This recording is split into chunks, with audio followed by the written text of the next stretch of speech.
Sa araw na makatagpo ka ng taong handa kang samahan mula sa pinakamagulo hanggang sa pinakamasayang sandali ng buhay mo. Huwag mo nang pakakawalan.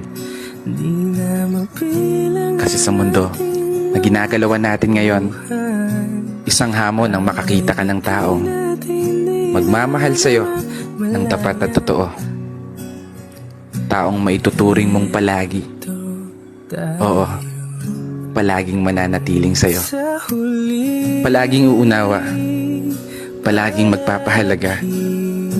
Taong tatanggapin ka ng buong buo maging sino ka pa. Ano man ang estado mo sa buhay o kulay ng paa. Taong hindi lang nakabase sa kung anong nakikita ng mga mata.